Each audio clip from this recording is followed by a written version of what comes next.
An FBI agent approached the prison warden stating that they wanted to transfer Michael.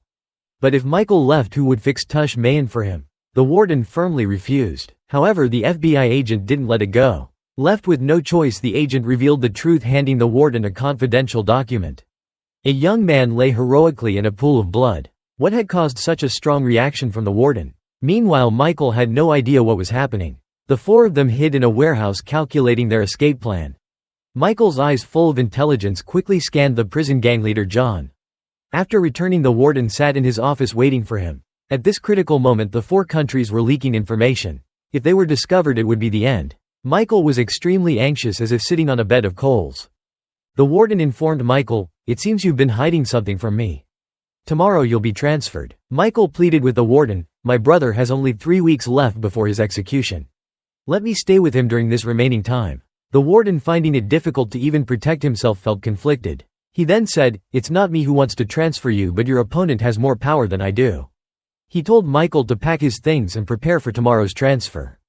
Lincoln was devastated when he learned that Michael would be transferred the next day. He had endured so much, counting down the days with hope, only for it all to turn into despair. Michael patted him on the shoulder and said, "Believe that I can do this." He then approached John, asking him to come up with a way to get the warden's office key. During roll call, John instructed his men to create a distraction and used a bar of soap to imprint the shape of the key. Amid the chaos, John managed to get the soap, then used heat to melt and mold it, successfully completing the task. Michael then sought out Westmoreland, asking if there was any way to avoid being transferred. Westmoreland replied, "The most direct way is to file a request for a temporary injunction. According to a certain regulation, before your brother's execution you can't be transferred.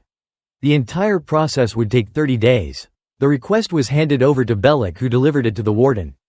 In the cell, Michael quickly asked Sucre to help him climb into the secret tunnel to explore and familiarize himself with the layout. Michael glanced at the tattooed map on his body for a moment. Then he pressed a button to start the stopwatch. After finding the exit on the roof, and just as he was about to return, a maintenance worker suddenly entered. Michael had no choice but to climb to the top and hide. The worker, still in Michael's line of sight, was puffing away on a cigarette, filling the air with smoke. Since Michael had been gone for so long, Sucre was also growing anxious, his heart racing. Michael's situation became quite difficult because the layout of the hidden passage was unfamiliar to him. He was almost discovered by the maintenance worker, who appeared unexpectedly. Fortunately, thanks to his strong will, he managed to escape. After returning to the cell, he told Sucre that he had confirmed the escape route leading to the roof. Michael then diligently went to the warden's office, focusing both on finding a way to escape and fixing the Tush Mayan. Soon it was time for the warden to leave for the day, but Michael's water sealant hadn't dried or set yet. If he let go now, the model would collapse completely. The warden had no choice but to leave for home first, allowing Michael to continue working. As soon as the warden left, Michael let go and quietly opened the door to check. He saw the guards chatting away with the secretary, gesturing animatedly. John immediately arrived to assist, using the fake key to unlock the door. Taking the opportunity, Michael blended in with the crowd, keeping an eye on his wristwatch, then returned to his cell. He quickly asked Sucre to join him and support his plan. Once again, Michael entered the secret passage from the cell and followed the route up to the roof. After climbing onto the roof, he carefully timed his moves, crouching down to avoid the searchlights that swept back and forth from a distance. The scene then shifted to the warden returning home, only to find 2 FBI agents waiting for him. They had been there for a while and demanded that the warden immediately hand over Michael's petition. Standing next to his wife, they made it clear with their actions. Despite wanting to keep Michael, the warden had no choice at that moment. The petition was fed into the shredder, and Michael's plan to delay the transfer crumbled once again. Meanwhile, Captain Bellick was making his rounds, inspecting the cells. When he reached Michael's cell, he was shocked to find that Michael wasn't there. A warden was alerted. Michael, who was on the roof, heard the warning echoing around. The searchlights were sweeping back and forth, and the guards and dogs were searching the yard below. The prisoners inside the cells were shouting. Just then a voice came over the guard's radio. "Cancel the alarm, Captain. I know where Michael is. He's in the warden's office." So Bellick sent someone to check. The guard immediately opened the door, but this time there was trouble. No one was in the room. Michael hid on the roof, unfazed, carefully observing the route and calculating the perfect timing. All the streets were busy with cars except for one, which was eerily quiet, with not a single soul in sight. His deep and intelligent eyes surveyed everything. Meanwhile, the warden was feeling guilty for hiding the truth from his wife about the young man who fell in a pool of blood. He secluded himself in a chapel praying for forgiveness. A priest approached and the warden confided in him about the events of that year, expressing his hope that his wife would forgive him. The priest offered comfort, hoping the warden could free himself from this burden. The warden could barely bear the weight of his sorrow. As guards searched for Michael in the secret passage, the warden received a notification from Bellick and immediately returned to his office. Upon opening the door, he was startled to find Michael suddenly in the room. When Bellick saw him, he angrily said, "You've made everyone run around in circles looking for you." But the warden stopped Bellick from giving Michael a hard time since he was set to be transferred the next day. Hearing the warden's words, Michael lost control and pleaded, "Please, I just need a little more time. Just a little more." Back in his cell, Bellick ordered Michael to pack his belongings for immediate transfer. Is this where the great Michael's life ends? Michael quietly slipped a polished hex screwdriver under Sucre's pillow, leaving behind a paper crane as a signal. As Bellick escorted him, they passed by the yard where John angrily ordered his men to inform his wife to flee quickly. From a distance, Michael saw his brother and, filled with regret, whispered, "I'm sorry." The warden watched from afar as well. Just as Michael was about to be handed over, the warden courageously intervened again. He explained to the guards that Michael's petition had only been submitted the day before and lied, saying that due to Michael's health it was not suitable to transfer him at the moment. Finally, the warden cast a defiant glance toward the distance. The FBI agents had been watching for some time. In the end, the warden successfully prevented Michael's transfer, keeping him in Fox River. Today, in the final secret tunnel, Michael reached the last wall and carefully examined it from top to bottom. Step by step he moved forward, marking the distance as he walked and the height according to the tattoo on his shoulder. Each of his actions showed just how terrifyingly meticulous this man was. Every tattoo was being used with precise purpose. Michael's sharp gaze reappeared once again. In the prison cell, Sucre was alone and he was startled because the police were in the room, but Michael wasn't on the bed. Just as the officer was about to open the door and enter, Michael lifted his head, scaring both the police officer and his cellmate. After the officer left, Michael complained about the frequent roll calls, saying it left him no time to complete his work on the wall. Sucre came up with a plan, suggesting they cause a riot in the yard which would get them locked up for a day. That way the police wouldn't come around and there would be no roll calls. Meanwhile, Bagwell, who had been manipulated by John, hadn't appeared for 2 episodes. The day he boldly returned, his comrades welcomed him with a special gift. His pant pocket was pulled out again, and for 3 seconds he felt some sympathy for his underling. To create a riot in the yard, Michael returned to the secret path. Once again he climbed the electrical route and sabotaged the air conditioning wires. As a result, all the rooms in the prison started heating up. Bagwell started causing chaos in the prison room, forcing the guards to deal with the situation.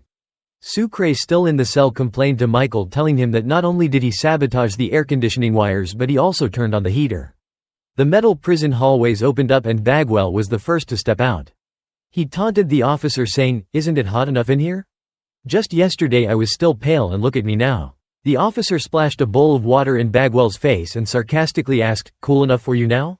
Bagwell shot back, "If there were a cool breeze here we'd head right back in immediately." Because of this remark, everyone in the cell block was locked up together. Bagwell's fellow inmates saw him as their leader and followed his actions. The riot plan Michael had set in motion was about to begin, with Bagwell's group joining in. All the prisoners were confined together, but Bagwell's group, due to their lack of cooperation, were locked up separately in a cage.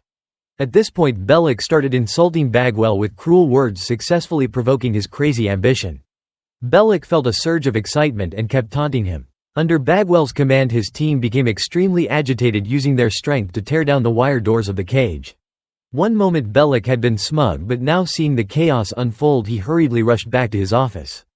After the metal doors were broken, the cell block was immediately overtaken.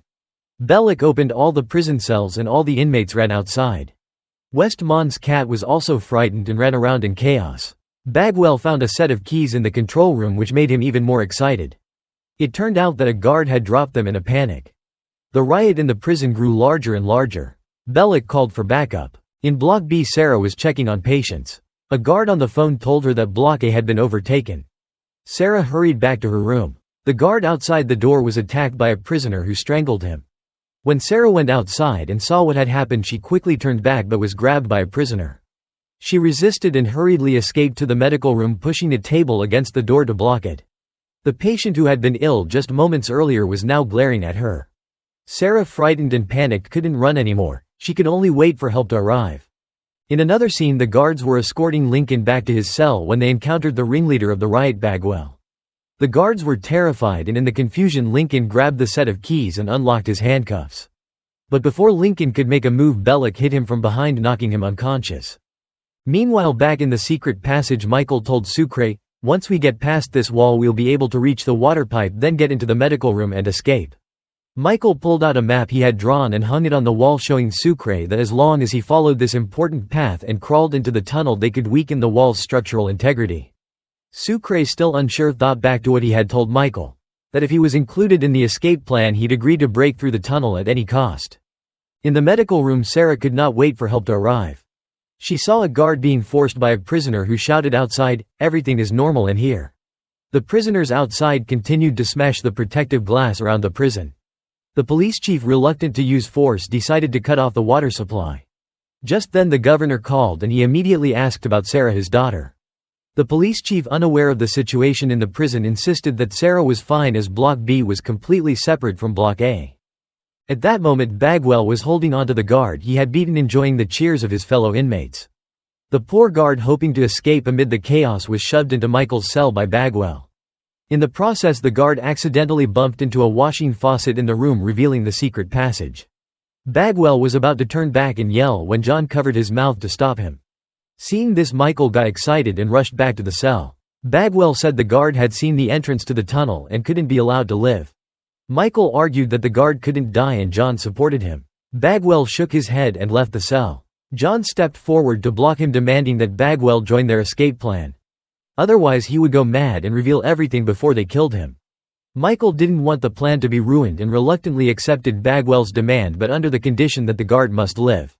Suddenly a prisoner rushed out shouting, "A nurse is about to be caught." Hearing this, Michael dashed out to check the prison cameras and saw Sarah struggling alone. He then climbed through the secret passage to the roof and spotted Sarah in Block B signaling for help.